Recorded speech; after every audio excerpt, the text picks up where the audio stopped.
अवधूत चिंतन श्री गुरुदेव दत्त श्री स्वामी समर्थ. हॅलो, मी Priyanka. Welcome back to Priyanka's all content.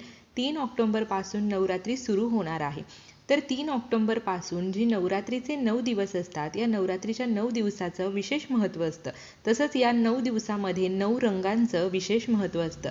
आपण या 9 रंगांचं 9 दिवशी जर आपण त्या रंगाप्रमाणे जर आपण ते रंग परिधान केले तर त्याचा आपल्या आयुष्यामध्ये काय परिणाम होतात, किंवा तेच रंग परिधान केल्याने आपल्या आयुष्यामध्ये त्याचे काय परिणाम होतात आणि का परिधान करावे तेच रंग जे आपल्याला प्रत्येक मायेला सांगितले जातात, त्याच्याबद्दलची संपूर्ण माहिती प्लस कोणते रंग कोणत्या दिवशी परिधान करायचे आहेत, नवरात्री कधी आहे, अशा अनेक प्रश्नांची उत्तरे आज आपण या व्हिडिओमधून पाहणार आहोत.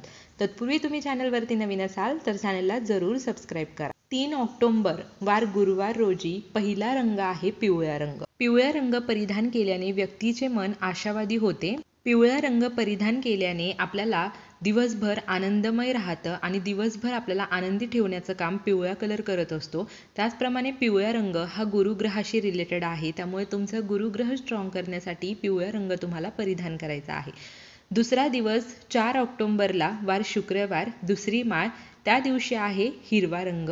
हिरवा रंग वाढ, प्रजनन, स्थिरता याची भावना निर्माण करत असते. तुमच्या आयुष्यामध्ये शांती राहावी यासाठी हिरवा रंग परिधान करून देवीकडे प्रार्थना करा. तुमचं आयुष्य खूप शांतिमय होईल आणि नवीन गोष्टीची सुरुवात करण्यासाठीही हिरवा रंग परिधान केला जातो. तिसरा दिवस, तिसरी माळ, 5 ऑक्टोबर वार शनिवार, रंग आहे राखाडी. राखाडी रंग संतुलित विचारांचे प्रतीक आहे. जे भक्त हलक्या रंगाचे कपडे पसंत करतात त्यांच्यासाठी राखाडी रंग अतिशय योग्य आहे. एखाद्या व्यक्तीला व्यावहारिक आणि साधे होण्यासाठी राखाडी रंग प्रेरित करत असतो. ज्या भक्तांना स्वतःच्या खास शैलीने दिवस आनंदात घालवायचा असतो, देवीची भक्ती करायची असते, ते राखाडी रंग परिधान करतात. चौथा दिवस, चौथी माळ, 6 ऑक्टोबर वार रविवार, रंग आहे नारंगी.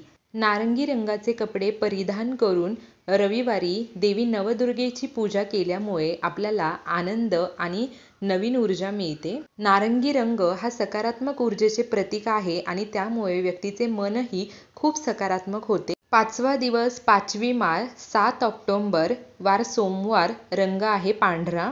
पांढरा रंग शुद्धता, शांती आणि साधेपणाचं प्रतीक आहे. देवीचा आशीर्वाद प्राप्त करून घेण्यासाठी पांढऱ्या रंगाचे कपडे परिधान करायचे आहेत तुम्हाला सोमवारी आणि देवीची पूजा करायची आहे. पांढरा रंग शांतता आणि सुरक्षिततेची जी भावना आहे तेही आपल्याला देत असतो. 6वा दिवस, 6वी माळ, 8 ऑक्टोबर वार मंगळवार, रंग आहे लाल. लाल रंग हा उत्साह आणि प्रेमाचे प्रतीक आहे. नवरात्रीमध्ये देवीला लाल कलरची जी चुनरी असते ती अर्पण करण्याला विशेष असं महत्त्व आहे. नवरात्रीमध्ये आवर्जून लाल कलरचे वस्त्र परिधान करावे.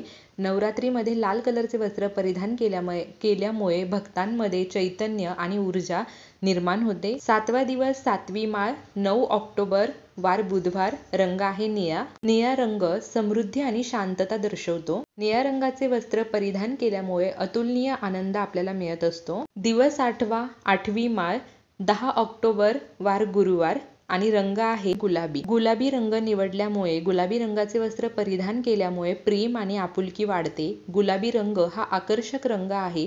गुलाबी रंग हा अतिशय सर्वांना प्रिय रंग आहे. गुलाबी रंग परिधान केल्यामुळे आपलं व्यक्तिमत्व आकर्षित होते. दिवस 9वा, 9वी माळ, 11 ऑक्टोबर वार शुक्रवार आणि रंग आहे जांभळा. जांभळा रंग भव्यता आणि राजेशाही दर्शवतो.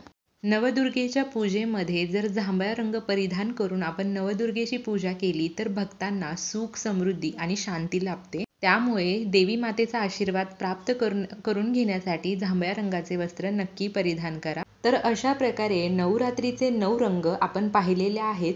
तर तुमच्याकडे जर या 9 रंगाच्या साड्या असतील तर त्या तुम्ही आवर्जून परिधान करा. कुर्ती असतील, ड्रेस असतील तर तुम्ही नक्कीच परिधान करा. एखाद्या कलरची साडी तुमच्याकडे नसेल, ड्रेस नसेल, कुर्ती नसेल तर काहीही हरकत नाही. जे तुमच्याकडे आहे ते परिधान करा. शेवटी तुमचा भाव आणि देवीप्रती तुमची श्रद्धा महत्त्वाची आहे. पण त्याचबरोबर जर आपल्याकडे हे कलर असतील तर हे कलर घालून, हे कलर परिधान करून जर आपण पूजा केली तर त्याचं विशेष असं महत्त्व आहे. त्यामुळे नवरात्री कधीपासून सुरू होत आहे, तारीख, वार, कोणते रंग कोणत्या दिवशी आहेत आणि त्याचं काय विशेष महत्त्व आहे हे आज आपण या व्हिडिओमधून जाणून घेतलं. तर व्हिडिओ खूप छोटासा होता. माहिती आवडली असेल तर व्हिडिओला लाईक शेअर कमेंट करा. Shri Swami Samarth. Bless you all.